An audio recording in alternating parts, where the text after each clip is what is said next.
Learning how to describe medical situations and your health is really, really important. And actually, we have a ton of phrasal verbs for this. Some of them make sense, some of them don't. So here's a video dedicated to helping you guys figure these out. Let's talk about it.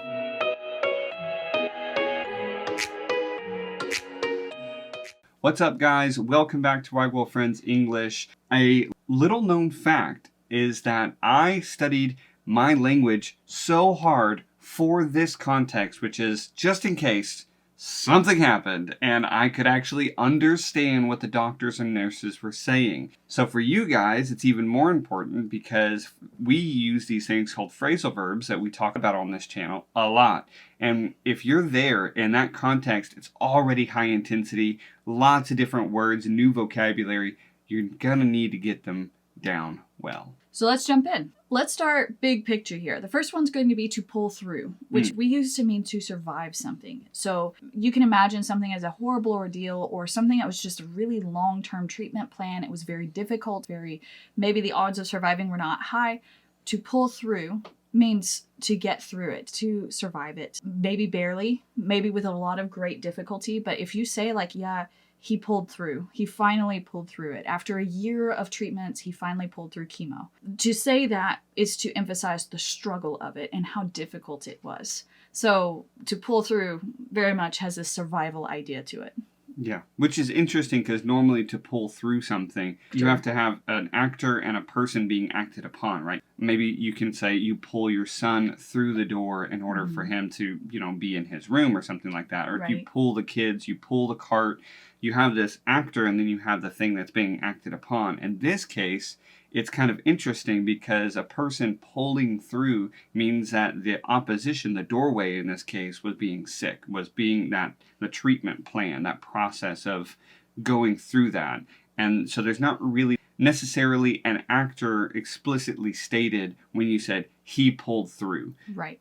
Now, if we want to emphasize that the person themselves were the ones who had the mind state, they did what they had to do in order to successfully get through treatment. In this case, we could say they got through it, or it's how they get through treatment, okay? In this case, you're emphasizing the person being treated.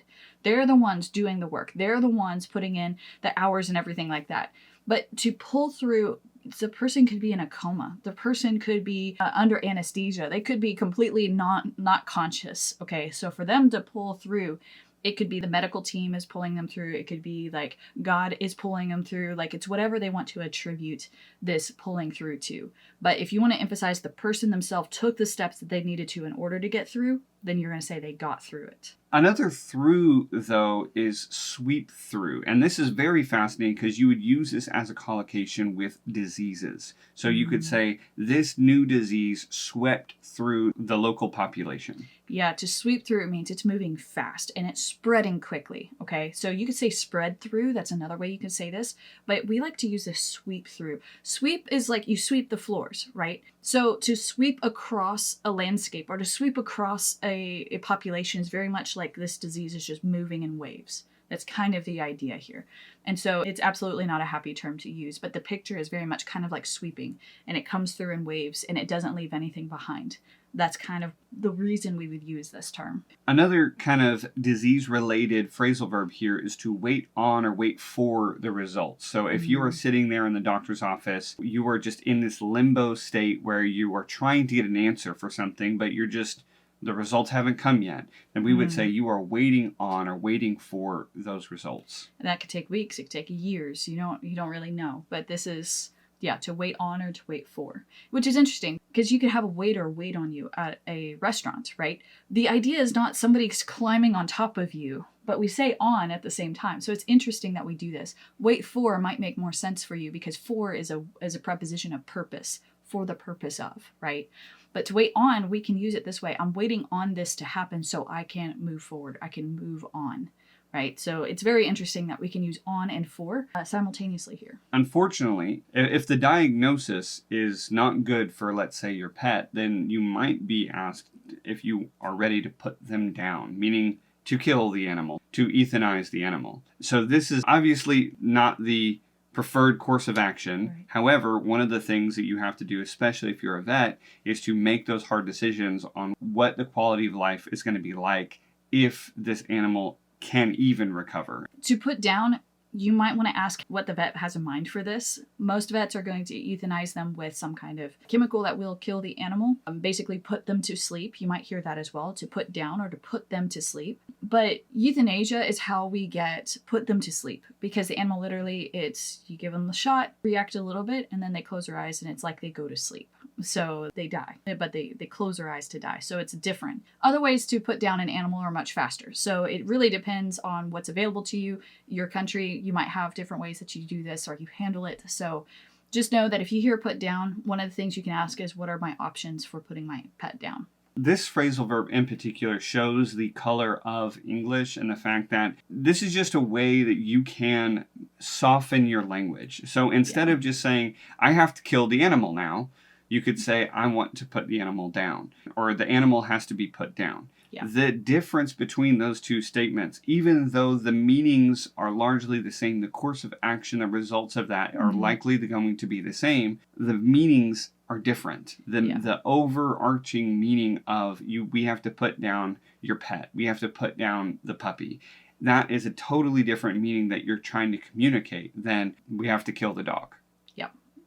One's a lot more direct and far more hurtful. The other one is, it still hurts. The news still hurts, but at the same time, it's like, okay, yeah, I get that. I get that you don't want to do it. Sometimes you get a diagnosis and it's quite treatable and you get medicine, but you have to rub in the medicine. You have to let it be absorbed through the skin. So like if you get a burn, for example, the doctor might ask you to rub medicine or rub aloe vera ointment or something like that into the skin. Mm-hmm. That same topical medicine might wear off over time, or with water. If you take a bath, you might have to reapply it, okay? So we have a phrasal verb for wear off. Now, interestingly, it doesn't have to be physical and on the outside. It can also be something on the inside. So if you take an over-the-counter medicine like Tylenol, for example, for a really bad headache or a really bad pain in your back, you could say that over time, that medicine wears off and you start to feel that pain again. A very important phrasal verb for you to learn in terms of medicine and health is pass out. And the reason why it's very important is because it's pretty much the only practical way that we can say lose consciousness. That's a very strange terminology for you to be able to use. People, basically only medical professionals will use that, or people that are being very technical with what they're saying. The vast majority of native speakers are going to say he passed out, which means he fell asleep, but he didn't mean to fall asleep. So how did he hit his head? Well, he passed out and he fell and he hit the table. Or we could say knocked out. But knocked out implies some kind of injury to the head that causes them to lose consciousness. Okay, so knocked out is different than passed out. You could say he passed out after being knocked out, but again, that doesn't make sense. Being passed out is implicit in knocked out. Yeah. Sometimes, unfortunately, a person can get a terminal disease and they might slowly over time just waste away. And this is actually probably one of the most difficult things, is just seeing a person that you love or an animal that you love slowly wasting away over a long period of time. Yeah. Would you say this is softer than to say like they're really struggling or they're declining? It's a hard thing. Like whenever you're talking about medicine and health, especially in terms of terminal diseases or something that's just really difficult to recover from, terms like waste away are very, very painful because there's a picture there. When you say that, you see that person's health declining month after month. And it's one of those things like to waste away. We also have a phrasal verb called wither away. Wither away is something where the picture is very much a plant that doesn't get water. So it slowly like shrivels up and dies, right? Slowly withers away.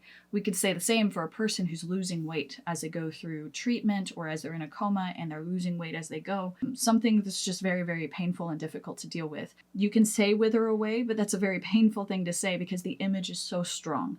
Waste away is, again, the same. It's such a strong term. We have to be very careful. You don't want to say like, oh yeah, he's wasting away. You don't want to make light of it. Do not say this in a joking or in a light way. It's very, very painful because you don't know somebody's history. They may have had a family member waste away very slowly over the years, over months or years, and that could be a very painful picture to them. But many people don't have that picture because those who have died in their lives died quickly, or they died suddenly, or they were expected to die. But to watch somebody who really should be in good health waste away slowly, that's a different picture, and it's a very deep emotional picture. She just said, don't make light of it. And that's very true. Unfortunately, like she said, there are some people that will intentionally make light of it in terms of food, which is very interesting. They will try to kind of poke a joke at just saying like, oh man, I'm so hungry. I'm wasting away over here. Why can't I get this or that? And if you're not on the ball, if you're not actually paying that much attention, you would be like, oh, okay, so that's another frame of reference that I can use this phrasal verb. I can use it in food and I can use it in medicine. But this is why we connected these two together to say when a person's joking like that, it's actually not a positive way that they're doing it. They're saying it positively, like, oh, I'm wasting away over here.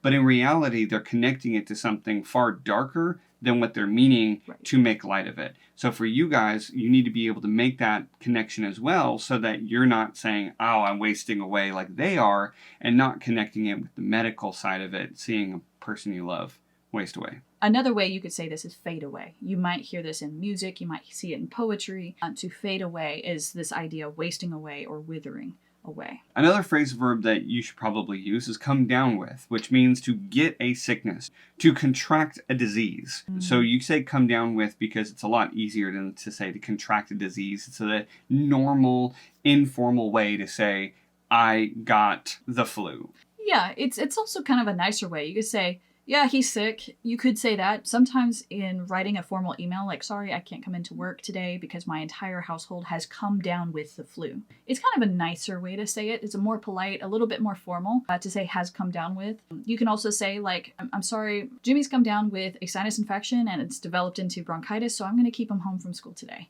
You know, you could say things like that, but it's kind of nicer, more formal to say it that way. We can also use this term, and you may hear it this way, in terms of emotional distress. He has come down with a bout of depression. You could say he's come down with love sickness or homesickness or something like that. We use it for emotional terms as well. And we can use it in a joking way. Because it is a little bit more formal, we can make light of it and make fun with it.